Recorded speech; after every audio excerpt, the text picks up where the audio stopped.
मेरा नाम अंकित है और मैं गोरखपुर उत्तर प्रदेश का रहने वाला हूँ। मेरी उम्र 27 साल है और मैं एक प्राइवेट कंपनी में जॉब करता हूँ। हमारी फैमिली जॉइंट नहीं है, बस माँ पापा और एक छोटा भाई रोहन है जो अभी कॉलेज में है। मेरा शेड्यूल बहुत बिजी रहता है, लेकिन कभी कभी दोस्तों के साथ बाहर घूमने चला जाता हूँ। ये घटना पिछले साल की है, जब मैं अपने 3 दोस्तों विक्रम, सचिन और नीरज के साथ एक शादी अटेंड करने बस्ती गया था। शादी में बहुत मजा आया, लेकिन प्लान कुछ और था। सचिन ने पहले ही कह दिया था कि शादी के बाद रात में हम कहीं घूमने चलेंगे। मुझे उस वक्त अंदाजा नहीं था कि वो रात मेरी जिंदगी की सबसे डरावनी रात बनने वाली है। शादी खत्म होते ही सचिन ने बोला, चलो सरयू नदी के पास चलते हैं, वहां का नजारा रात में बहुत मस्त लगता है। नीरज थोड़ा हिचकिचा रहा था। भाई, रात बहुत हो गई है, वहां जाना ठीक रहेगा?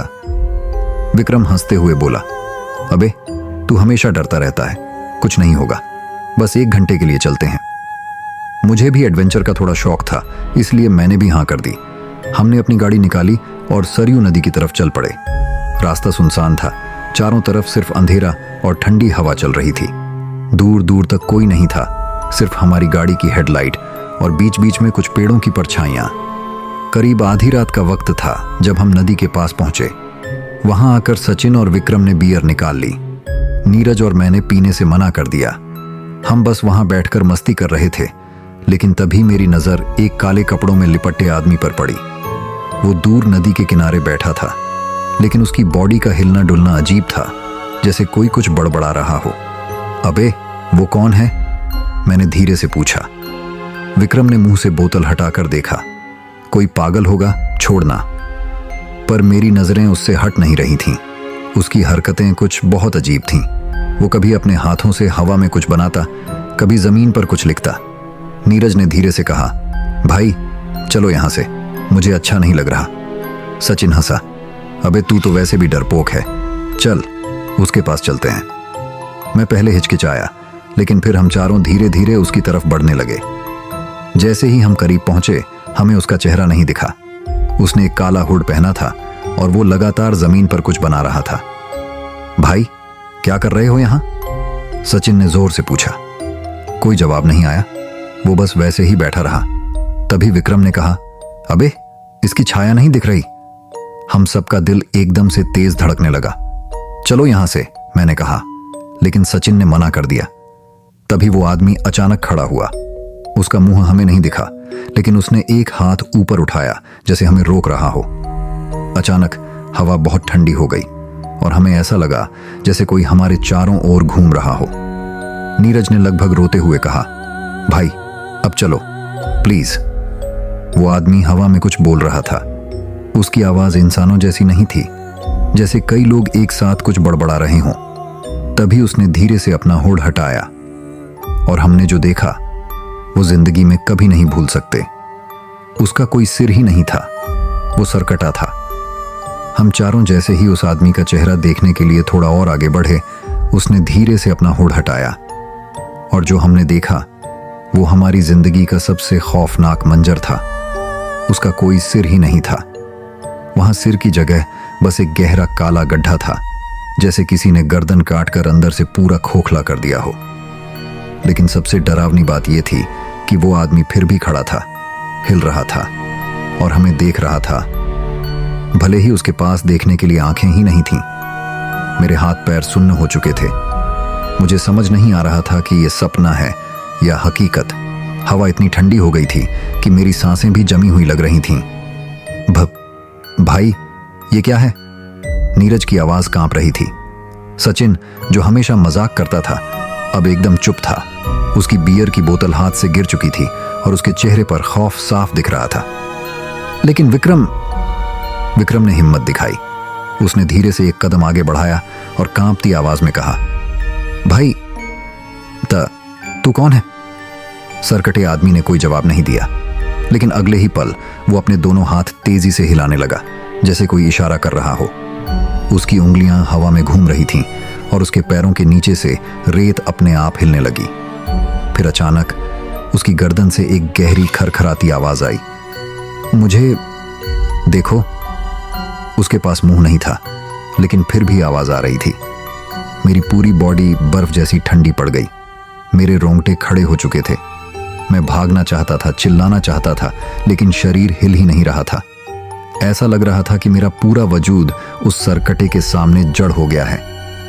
नीरज पीछे हट चुका था, लेकिन सचिन अब भी हिल नहीं रहा था।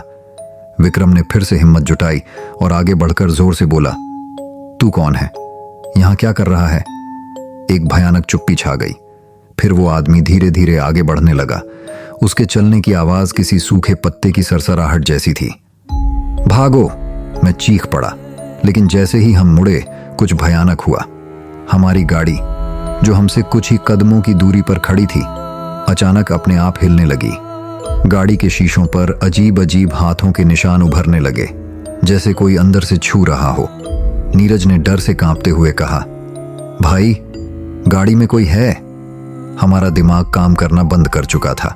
सचिन सबसे तेज भागा और उसने गाड़ी का दरवाजा जोर से खींचा। गाड़ी पूरी तरह खाली थी, कोई नहीं था, लेकिन फिर भी सीटों पर ताजा उभरे हुए गीले हाथों के निशान थे, जैसे अभी अभी कोई वहां बैठा था। तभी पीछे से एक भयानक चीख गूंजी। हमने पलट कर देखा और हमारे होश उड़ गए। सरकटा आदमी अब हमसे सिर्फ 2 कदम की दूरी पर था। और फिर कुछ ऐसा हुआ जिसे सोचकर भी मेरी आत्मा कांप जाती है। वो आदमी तेजी से आगे बढ़ा, लेकिन उसके पैरों की आवाज नहीं आई, जैसे वो हवा में तैर रहा हो। हमने जितनी तेज दौड़ सकते थे दौड़ना शुरू किया, लेकिन गाड़ी के दरवाजे खुद ब खुद लॉक हो चुके थे। खोल साले! विक्रम चिल्लाया, लेकिन सचिन के हाथ कांप रहे थे।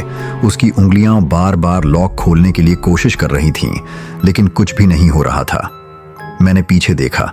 सरकटा अब और भी करीब था।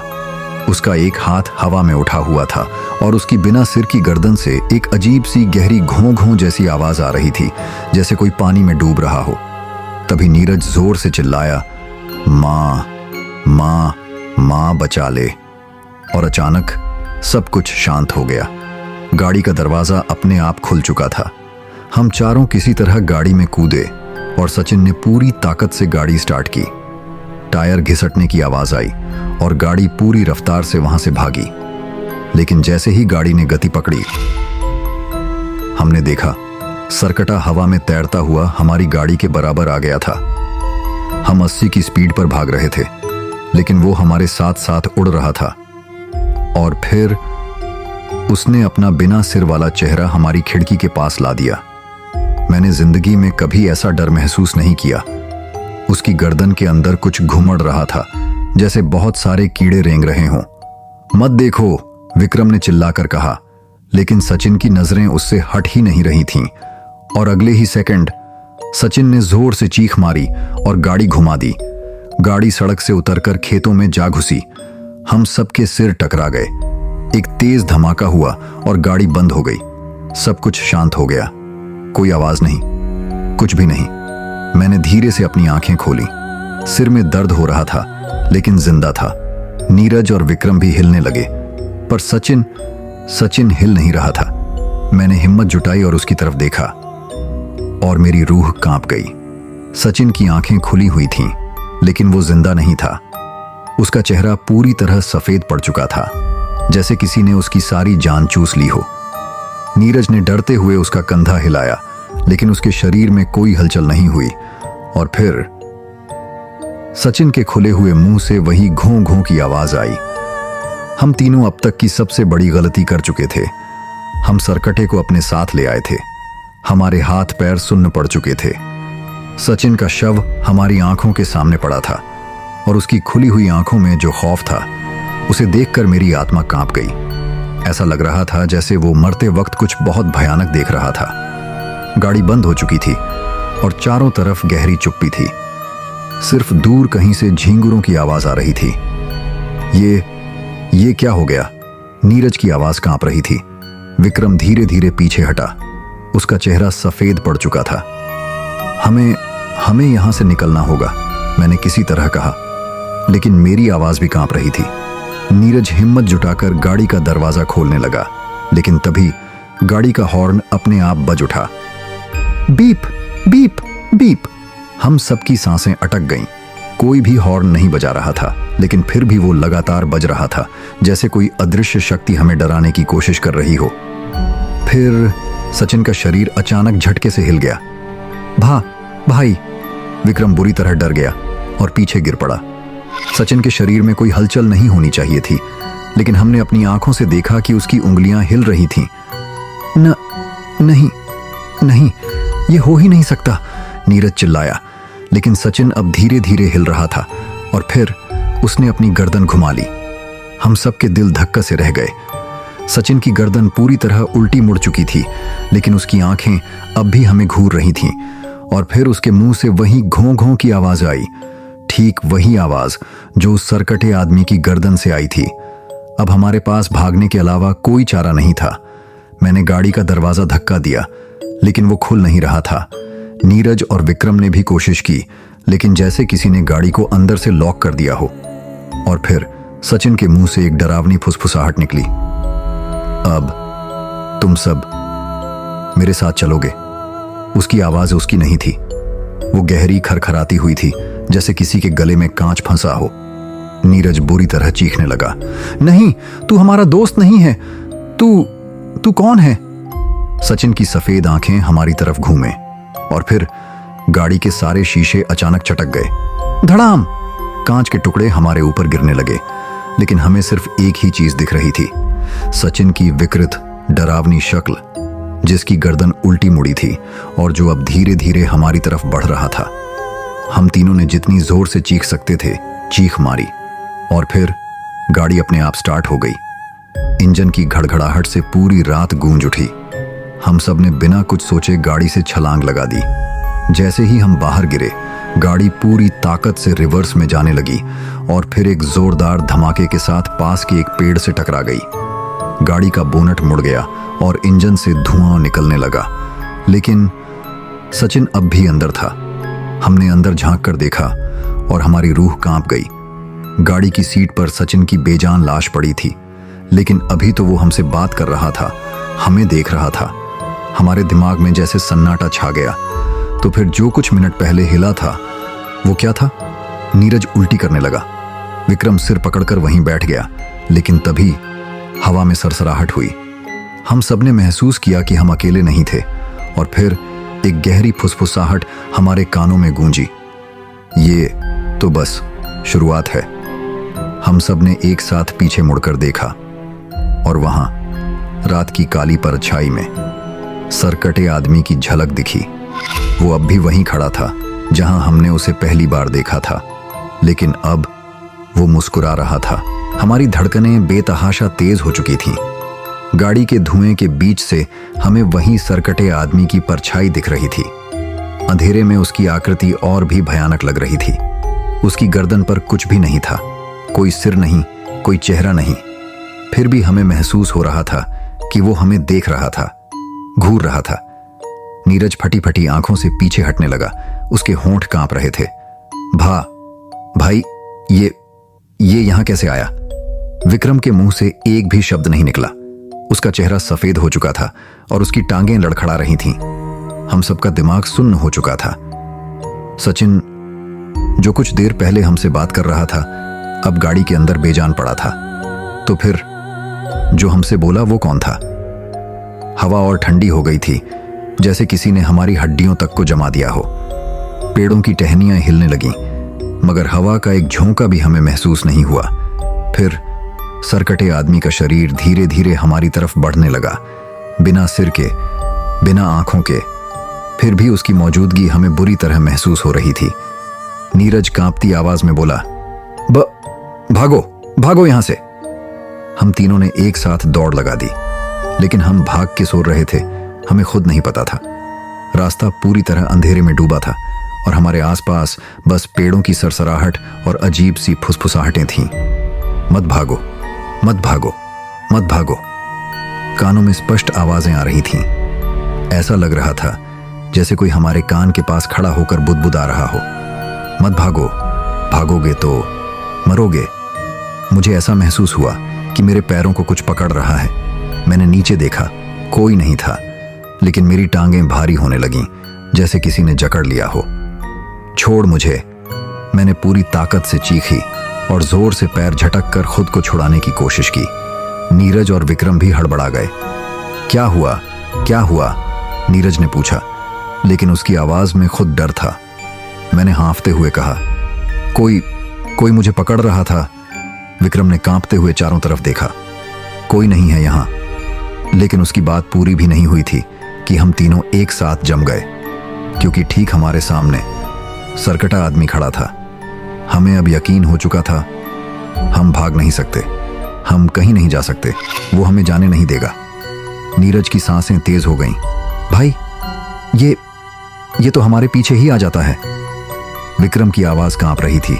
हम क्या करें? मैंने डर से अपने हाथ से एक पत्थर उठाया और सरकटे आदमी की तरफ उछाल दिया। पत्थर उसके शरीर से पार निकल गया। हमारी आंखें फटी रह गईं। वो असली नहीं था, लेकिन फिर भी वहां था। उसकी गर्दन से फिर वही अजीब घोंघों की आवाज आई। फिर तुमने देख लिया, अब तुम जिंदा नहीं बचोगे। उसकी फुसफुसाहट तेज होती गई, इतनी तेज कि हमारे कानों में दर्द होने लगा। हमने अपने हाथों से कान ढक लिए, लेकिन आवाज बंद नहीं हुई। और फिर अचानक हर चीज शांत हो गई। हवा भी नहीं चल रही थी, पेड़ भी स्थिर थे, सब कुछ रुका हुआ था। और फिर पीछे से किसी ने मेरा कंधा जोर से पकड़ लिया। बचाओ! पीछे से किसी ने मेरे कंधे को इतनी जोर से दबाया कि मेरी चीख निकल गई। मैंने तुरंत पीछे मुड़कर देखा, लेकिन वहां कोई नहीं था। फिर भी मुझे साफ साफ महसूस हो रहा था कि कोई अभी अभी मेरे पीछे खड़ा था। उसकी उंगलियों की ठंडक अब भी मेरी त्वचा पर थी। नीरज और विक्रम भी बुरी तरह कांप रहे थे। भाई, यहां से निकलना होगा, अब नहीं रुक सकते। नीरज की आवाज में दहशत थी। लेकिन किधर जाते? हर तरफ अंधेरा था, और उस अंधेरे में कहीं ना कहीं सरकटे आदमी की परछाई घुली हुई थी। फिर अचानक हमें फिर से वही अजीब घों घों की आवाज सुनाई दी। हमने धीरे धीरे सामने देखा। वो फिर से हमारे सामने खड़ा था, उसी जगह पर जहां से हम भागे थे। लेकिन अब उसके हाथों में कुछ था।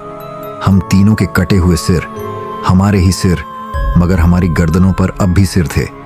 हमारी आंखों के आगे अंधेरा छाने लगा। नहीं, ये मुमकिन नहीं, विक्रम ने कांपती आवाज में कहा। नीरज ने मेरे हाथ को जोर से पकड़ लिया। उसका पूरा शरीर बुरी तरह हिल रहा था। भाई, ये क्या हो रहा है? सरकटे आदमी के शरीर से वही अजीब खरखराहट निकली, जैसे कोई सूखी हड्डियां चटका रहा हो। फिर उसके हाथों में पकड़े हमारे कटे हुए सिर मुस्कुराने लगे। तुम बच नहीं सकते, तुम बच नहीं सकते। उनके होंठ हिले। हमारी अपनी ही आवाजें हमें सुनाई दी। तुम बच नहीं सकते। नीरज बुरी तरह चीखते हुए पीछे गिर पड़ा। विक्रम मेरे कंधे पर जोर से झपट पड़ा। भाग साले, भाग! हमने जितनी ताकत थी लगाकर भागना शुरू किया। हम घने जंगल में भाग रहे थे।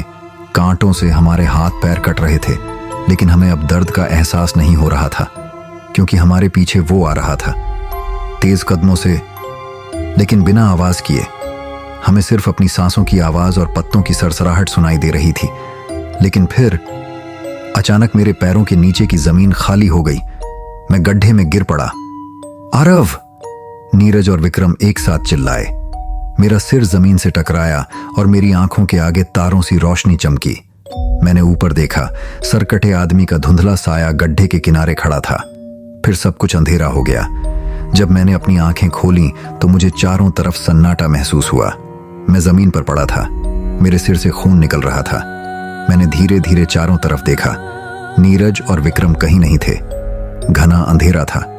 और फिर मुझे किसी के सांस लेने की आवाज सुनाई दी। गहरी, भारी, नजदीक आती सांसें। मेरे शरीर में झुरझुरी दौड़ गई। मैंने अपनी सांस रोकी और तभी किसी ने धीरे से मेरे कान में फुसफुसाया, अब सिर्फ तू बचा है। मेरे पूरे शरीर से ठंडा पसीना बहने लगा। मैंने अपनी हिम्मत जुटाकर पीछे देखा और वहां सरकटे आदमी की गर्दन पर एक सिर आ चुका था, लेकिन वो सिर मेरा था।